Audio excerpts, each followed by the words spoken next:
Are you staying safe in amongst all the crazy shenanigans that are going on in the world? Oh, wow. Yeah, I mean, I'm at home. That's good. So, That's good. yeah, Yeah, crazy times, man. absolutely, absolutely. But speaking of crazy times, it's been quite the 18 months for you, hasn't it? With various productions, be it in front of or behind the camera. Yeah. You said 18 months and I was like, has it been that brief of a time? I guess so. This like that It's 18 months. in terms of the release, yeah, probably. Yeah. Yeah.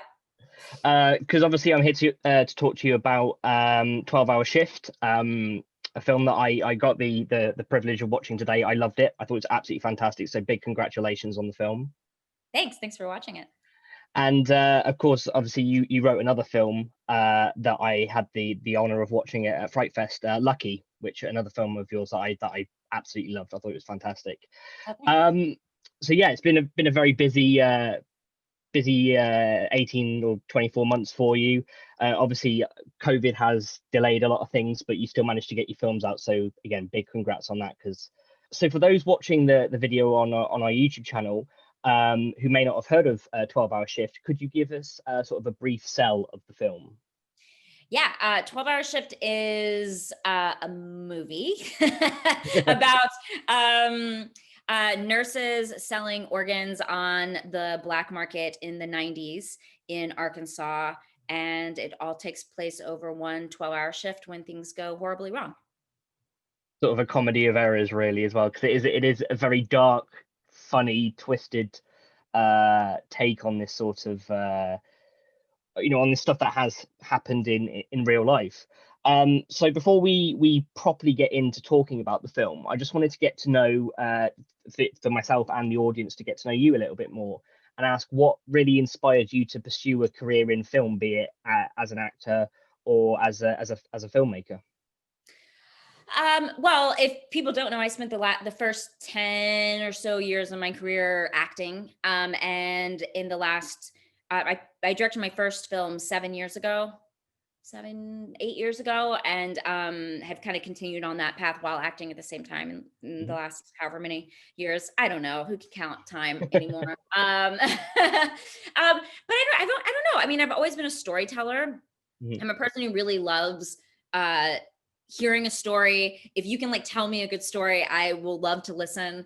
And I think that is what originally drew me to move to Los Angeles and pursue acting with no knowledge of how the industry worked at all and knowing not a single person out here. Um, but then as I was here longer, I've always loved horror movies. I've always loved comic books, and I got really fortunate to be cast on a show called Heroes, and that sort of solidified me in that world. And I just think genre is such an amazing place to get to explore Mm. political ideas and social ideas, and humor and everything. I think is bigger and better, and it's or easier to explore within genre. So I Mhm. think once I was able to sort of catapult off of Heroes, I just continued down that path because I found it so inspiring.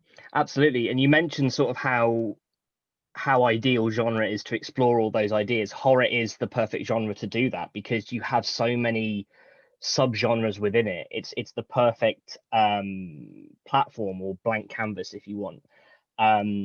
Because it's like comedy is so subjective, that horror is again subjective because everybody's scared of something. Could be something really small, could be something a lot more deep and sincere. But yeah, I love hearing people's stories of how they got into film, because you talk about not knowing a lot of people and taking that plunge. I'm an independent filmmaker. I've taken that plunge recently as well. And it's so inspiring to be surrounded by other creatives as well, because they really inspire you and keep you going no matter how down you might feel, if you get rejected or anything like that. Oh yeah, knowing other people in the industry has been very, very helpful. I think like there are people that I call every time something horrible is going on, and they can always comfort me because we've all been through the same stuff. I Yeah, mean, yeah, I didn't go to film school. I didn't study anywhere. My same. first acting class was like I was like, I'm going to be an actor, and then I took an acting class. So like I feel like I'm a person who likes to jump in like head first, but Yeah. has so far served me okay. So far, so good. I love that. So you wrote and directed 12-Hour Shift. So firstly, where did the inspiration for the screenplay come from? And what was the challenge like finding, that balance between thriller, gore horror and that dark humor, dark twisted humor?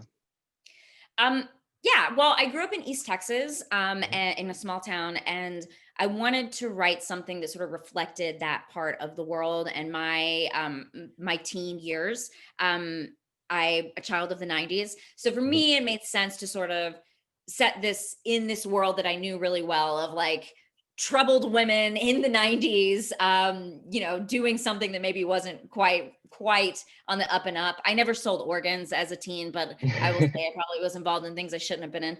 And I don't know if I know how to write anything that doesn't have comedy in it, Yeah. especially when it comes to uh, where I'm from and the way I talk and the things that I think are funny. I think I just, without meaning to, I'm always going to like put a lot of comedy into it.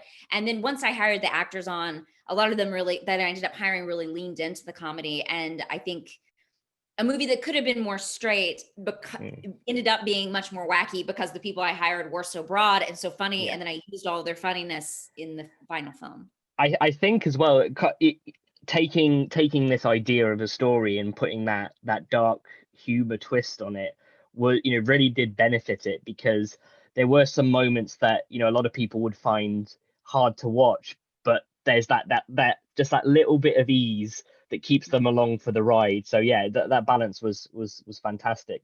And one of the lines of dialogue that I loved was the one about we're on lockdown, don't you know what a lockdown means? And that really resonated with the current times, considering that over here in the UK we are firmly in our third lockdown, and there are still so many people who don't know what a lockdown means. So that gave me a good chuckle as well. Yeah, all of this was written and shot before any sort of worldwide pandemic, any, Yeah. any this sort of a pandemic. Um, and I had no idea how much we would all be talking about nurses and frontline workers and lockdowns before in making this movie. I don't know if I would have done it if I had known, but I'm glad it ended up being somewhat relevant. Yeah, absolutely, absolutely. And how was it? Because obviously you mentioned you did your first feature in 2013, Mhm. and you've done short films and various other smaller projects since. But how was it, making that leap from in front of the camera to behind it for such a bigger production again for the first time in a number of years? Um, well, like you said, I have been working on in the episodic world a little bit as well, Mhm. on a show called Eastsiders that's on Netflix. I started in front of the camera, ended up being a producer and writer on that show, and then directed an episode in their last season. So I had been working um behind the camera, but in television, you don't, if you're not in front of the camera, no one really knows. No one wants to talk Yeah, about like the director of episode 3 or something. yeah. Um, but Unfortunately. but no, I mean, in some ways, it is feels like going home because I love being on sets and like I said, I didn't go to film school. I learned to act on set. I learned how to behave on set. I learned about film on a set. So I love being on a set. I'm very comfortable there. Um, but in other ways it's a huge challenge. I mean, the prep is so different, the negotiating everything is so different, but for me and my brain it felt to me like a much better fit than acting has been all of these years. I love acting, Yeah, but a lot of times like I'm like, okay, like, you show up and people make you pretty and then you put on an outfit and I can do all that, but I would much rather be juggling like 50 balls at the same time and trying to make a movie and trying to make all the pieces fit and being creative in that way, like it feels like such a relief for my brain in some ways, even though it's a yeah, challenge. absolutely.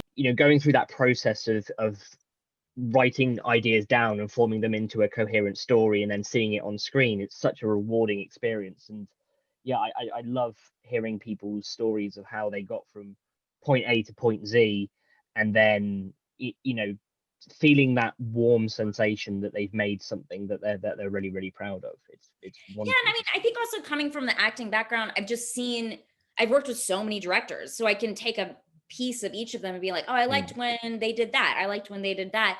And then I have a mentor who's a director who I have shadowed on television and worked with quite a bit.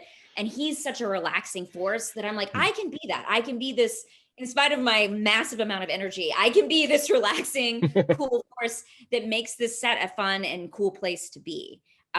So that's always my goal, is like first be like the person you want to have on set, and then second, also make a good movie. Absolutely. So let's talk about some of the cast that you got on board, because we mentioned the cast briefly earlier.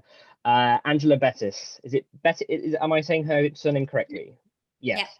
Yeah. I thought her central performance as Mandy was amazing, accompanied by the sensational Chloe Farnworth, who I did a bit of research on her before this interview. Didn't realize that she's literally I live in the center of England. She's literally down the road, like an hour away from where I live. Yeah, that's where she's from, according to her IMDb, Herefordshire. Yeah, which is just around the corner. I honestly could have thought she was American. Yeah. She was amazing, absolutely incredible. Yeah, she studied the accent really hard. I mean, her original audition tape she sent in, we were like, can you record it again and redo the accent? Because we thought the accent wasn't quite right. And she did it again, and her accent was much better the next time. And also she worked with a dialect coach. And yeah, she's amazing. But yeah, she's one of you. yeah, she's one of our own. So what was it that drew you to those two, especially when casting the film? What was it about their audition or their previous work that made you want to work with them or have them in these specific roles in the film? Well, Angela is a staple, I feel like, of genre filmmaking, and she I've known about her since the first movie I watched of hers was May, and I think probably, I mean, she's been in a ton of stuff, but watching May was such an interesting experience for me as in my early 20s, I think, or maybe late teens, because I hadn't seen that many indies, quote unquote indies, which were really coming around at that time, where like people were making them independently. So they were weird, they were bizarre. And she came in and she's just such a tour de force in that movie. And it's always stuck with me. I always think of it as one of my favorite movies, and a movie that really got me into genre movies, especially indie genre. So she's always had a special place in my heart. And then a few years ago, she was in a movie called Drones, which is a sci-fi movie, and she plays a totally different role, and she's so fantastic. And I was like, wow, this woman can literally do anything. And we had the part of Mandy. We needed someone really strong. I wanted someone in the genre community or adjacent to the genre community.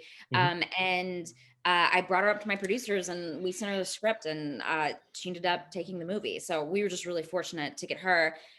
And Chloe auditioned. I didn't know Chloe beforehand. We watched a ton of audition tapes for that role. The role of Regina is written very it's harsh. Like, it's a harsh role, and she says a lot of mean things and things that are kind of that, I think she is a true psychopath. I think she's a psychopath. Yeah. And so she has all these psychopathic lines. And so everyone auditioning was playing it like a mean person, which is the way it was written. And the more I watched it, I was like, no one is going to like this movie if everyone is so mean. And I couldn't figure out what wasn't clicking. And Chloe sent in this tape, and she played it exactly like she plays it in the movie, where she's kind of like oblivious that everything she's saying is complete insanity. Yeah. And I was like, oh yeah, that's it. That's the girl. There she is. Yeah. And she just has she looks like she's from America to me. I don't know if that's a thing. She looks American. She looks like she's from the American South. I don't know. Yeah. I think mainly, well, obviously not only was it the incredible accent that she put on that fooled me, but I think as well just her hair and the way that just her body language sort of really resonated. That I know it's a bit weird to say that, oh yeah, you look like you're from that part of the world because of your body language, but you know what I mean. It's a weird sort of subtext that you can sort of see. It is, and it's something she worked on, and she's a very she's like a Lucille Ball type actor, where I think physicality is very important to her. Like she puts it on before she comes in, and she gets into the faces and she gets into the emotions, and like I would watch her do it, and that was how she'd get into the to the character. Yeah, she's a brilliant actress, and hopefully we'll get to do much more after this. Oh, absolutely. I'm sure. Yeah. She was phenomenal, absolutely phenomenal. So we here at Starburst Magazine, we are big wrestling fans. So it was great to see two absolute legends of the sport for different reasons. Mick Foley and of course David Arquette. Both of those making an appearance in the film. What was it like working with them? I mean, awesome. So David was a producer on the movie. So Yeah. he was on it from the very beginning. His wife is a producer. He was great. You know, would come in, buy snacks for everybody. One day he brought a donkey to set. I don't know if you've heard that story. I haven't, no. The day Mick Foley was there, which Mick Foley was also just a dreamboat. He's so nice. He signed autographs for every person who asked. And we were in a small town shooting, so a lot of people found out he was there. They showed up. He signed a bunch of autographs. But the day he was shooting, David and his wife had gone to a petting zoo of some sort. And I saw photos of it, and I was like, oh, wow. I can't believe like you got to like pet these donkeys with their kids. And David got the donkey and brought it to set. And so everyone got to play with the donkey and like take photos with the donkey, which is like, this is what you should do as a producer to make everybody happy.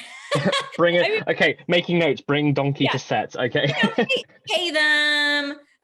Make sure they're fed, but also bring a donkey to set. That's like the key. That's like really moves you up in the producer echelon. I love that. We were all just, you know, because you're on an indie set, everything is hard. You're working many hours a day, and then someone shows up with a donkey, and you're like, "This is the best thing that's ever happened to me." It just feels like such a. That's amazing. I love that. Yeah, definitely taking notes for sure. Yes. So we mentioned the hospital. You know, that's the setting for 99% of the film.